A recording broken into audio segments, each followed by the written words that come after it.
اگر قاتل خود اعتراف کر لے تو پھر گواہوں کی ضرورت پڑتی؟ زور سے بول.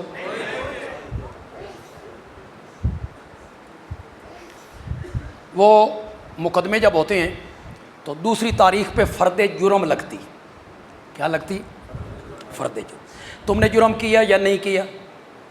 اگر مجرم کہے ہاں میں نے کیا ہے تو جج صاحب کہتے ہیں پھر اتنے بہ میں تین پھر فیصلہ سنانا.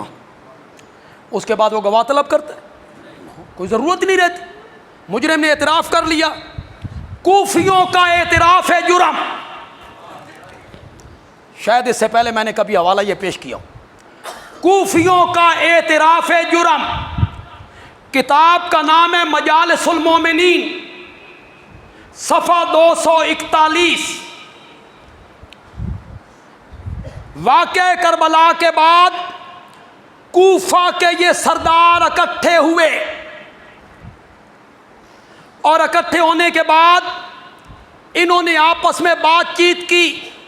ہم سے بڑی غلطی ہو گئی، ہم نے حسین کو بلایا، پھر ہم نے دامن چرایا، پھر ہم نے انہیں شہید کیا.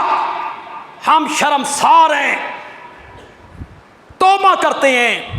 اور توبہ بھی اس طرح کرتے ہیں جس طرح گائے کی پوجا کرنے والے بنی اسرائیل نے کی تھی. ایک دوسرے کو کیا کرنا؟ قتل کرنا. ہم اس طرح توبہ کرتے ہیں تاکہ ہمارا جرم معاف ہو جائے. یہ کہتے ہوئے وہ تمام لوگ زانو کے بال زمین پہ گر پڑے. اب تو بات ختم ہو گئی. کوفے کے سرداروں نے خود اعتراف کر لیا تھا کہ اس واقعہ کا ذمہ دار کون ہے؟ ہم کوفی ذمہ دار ہیں.